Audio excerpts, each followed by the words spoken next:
मित्रांनो, रंग माझा वेगळा या मालिकेच्या 24 एप्रिलच्या एपिसोडमध्ये आपण पाहणार आहोत की दीपा राधाच्या घरी जाते. त्यावेळी श्वेता रूममध्ये लपून बसते. मात्र दीपाला खात्री असते की श्वेता इथेच आहे. त्यामुळे ती मोठमोठ्याने आवाज देत तिला बाहेर बोलावून घेते आणि विचारते की तू घरी का नाही गेली? घरचे किती काळजीत आहे माहीत आहे का तुला? मात्र श्वेता तिच्यावरच आवाज चढवत म्हणते की तू कशाला यामध्ये पडतेस? काय संबंध तुझा? तू का बोलत आहे मध्ये?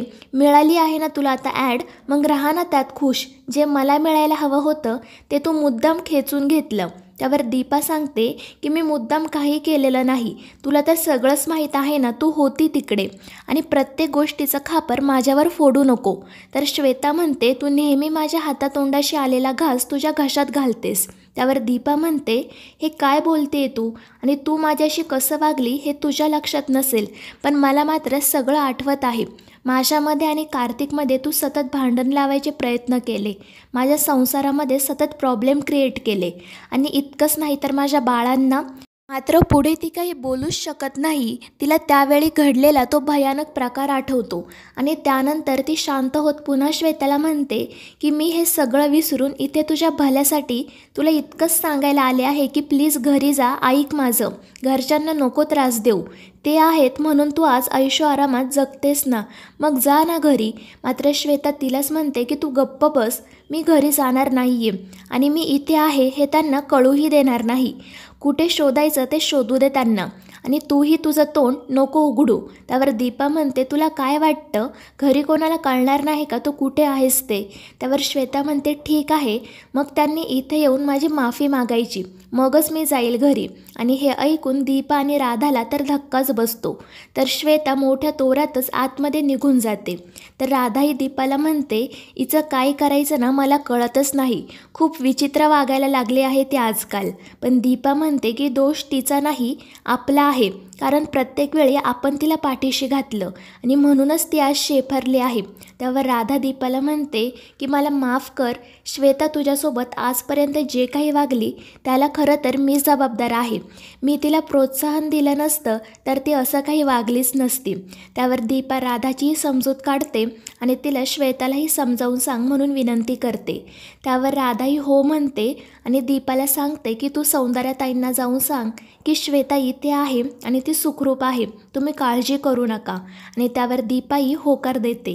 तर दुसरीकडे शाळेमध्ये कार्तिकी आणि दीपिकाच्या क्लास टीचर सर्व स्टुडंटला सांगतात की आज आपण क्विज गेम खेळणार आहोत आणि त्यासाठी आपल्याला दोघींच्या टीम बनवायच्या आहेत.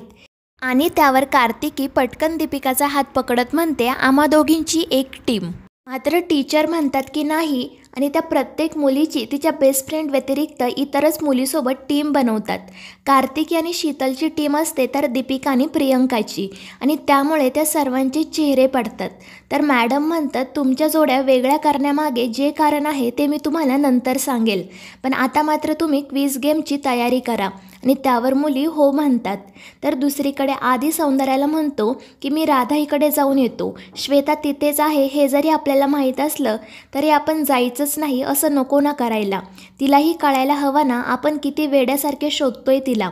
त्यावर सौंदर्या म्हणते हे तिला माहीतच आहे आणि म्हणून तर ती ही सगळी नाटकं करत आहे ना.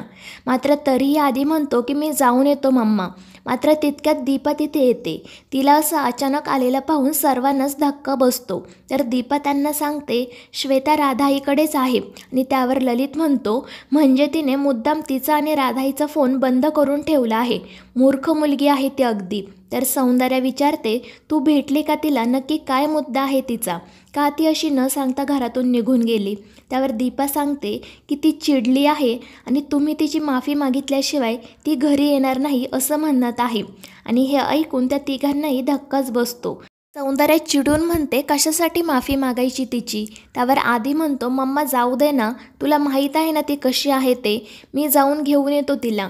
मात्र सौंदर्या खूपच चिडलेली असते. ती म्हणते हा काय माझा आहे आधी तुझ्या बायकोचा, आपण का माफी मागायची तिची, आपली काय चूक आहे? त्यावर दीपा तिला म्हणते की ती प्रेग्नंट आहे, त्यामुळे आपल्याला तिला समजून घ्यायलाच हवं. खरं तर तिला जे काम हवं होतं ते मला मिळालं आणि त्याचाच तिला इतका राग आला आहे. त्यावर सौंदर्या म्हणते की खरंच मूर्ख आहे ती मुलगी. आई होणार आहे आता, पण तिचा बालिशपणा काही जात नाही अजून. पण दीपा म्हणते की तिचा स्वभाव आपल्याला सर्वांनाच माहीत आहे ना, ती नाही बदलणार. उलट तिची अवस्था पाहून आपणच तिला समजून घ्यायला हवं. त्यावर ललितही म्हणतो की बरोबर आहे दीपाचं. ते म्हणतात ना, अडला हरी गाढवाचे पाय धरी, त्यातीलच गत आहे ही. आणि ते आधीला सांगतात की जा आणि घेऊन ये तिला. त्यावर सौंदर्या म्हणते की मी पण येते तुझ्याबरोबर. त्या श्वेताला माझ्या पद्धतीने घरी आणते. तर दुसरीकडे शाळेमध्ये दीपिका आणि कार्तिकी टीचरला रिक्वेस्ट करतात की आम्हा दोघींना एकाच टीममध्ये ठेवा ना प्लीज. त्यावर टीचर म्हणतात की तुमची नेहमीच एक टीम असते, आता वेगळ्या मुलींसोबतही टीम करून पहा. त्यावर कार्तिकी म्हणते पण आम्हा दोघींची टीम खूप स्ट्रॉंग आहे, त्यामुळे आम्ही ही गेम जिंकू शकतो. तर टीचर म्हणतात तुम्ही दोघीही हुशार आहात, म्हणूनच तर मी तुम्हाला वेगवेगळ्या टीममध्ये ठेवलं आहे ना. कार्तिकीचं गणित खूप चांगलं आहे, तर शीतलचं ते वीक आहे. त्यामुळे कार्तिकी तिला गणितामध्ये हेल्प करेल, तर शीतल कार्तिकीला इंग्लिशमध्ये. त्याचप्रमाणे दीपिका प्रियंकाला इंग्लिशमध्ये हेल्प करेल, तर प्रियंका दीपिकाला मॅथमध्ये. आणि त्या मुलींना समजावतात की एकमेकांमधील कमी आपण जेव्हा एकमेकांना मदत करून भरून काढतो, तेव्हा आपली टीम एक स्ट्रॉंग टीम बनते. आणि ते सर्व मुलींना पटतंही. तर दुसरीकडे आदित्य सौंदर्या श्वेताच्या घरी जातात. मात्र श्वेता काय तिच्या रूममधून बाहेर येत नाही. सौंदर्या म्हणते की तिला बाहेर कसं आणायचं मला माहीत आहे. आणि ती राधा आईला एक प्लॅन सांगते. आणि त्यानंतर राधा नाटक करत मोठ्या आवाजात आदी आणि सौंदर्याला निघून जायला सांगते. तर सौंदर्या ही नाटक करत म्हणते पण मी तर श्वेतासाठी मॉडेलिंगची ऑफर आणली होती. सतेज कांतीच्या ॲडसाठी एक सुंदर मॉडेल हवी आहे, पण आता श्वेता जर येणारच नसेल तर आम्ही दुसरी मॉडेल बघतो. आणि हे ऐकून श्वेता पळतच बाहेर येते. त्यामुळे ते तिघेजणही गालातल्या गालात हसत राहतात. तर सौंदर्या श्वेताला म्हणते मी तुला शेवटचं सांगते श्वेता, तू जर आम्हाला सतत असंच ब्लॅकमेल करत राहिली तर माझ्या प्रॉपर्टीमधून तुझ्या बाळाला एकही पैसा मिळणार नाही. आणि मॉडेलिंग असाइनमेंट तर नाहीच नाही. त्यामुळे निर्णय आता तुझा आहे, काय करायचं ते ठरव. आणि ती तेथून निघून जाते. तर श्वेताला चांगलाच धक्का बसतो. तर दुसरीकडे शाळेमध्ये क्विज कॉम्पिटिशन सुरू झालेली असते. कार्तिकी आणि शीतलची टीम ही क्विज कॉम्पिटिशन जिंकते आणि त्यामुळे सर्वजण खूप खुश होतात.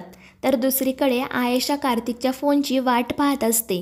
ती खूपच अस्वस्थ होत फेऱ्या मारत असते. तर तिची आई तिला म्हणते गेली 6 वर्ष तो तुला झुलवत आहे, पण अजूनही तुझी हौस फिटली नाही का गं? तो तुला फोन करणार नाही हे लिहून घे माझ्याकडून. त्यामुळे आयेशा अजूनच अस्वस्थ होते.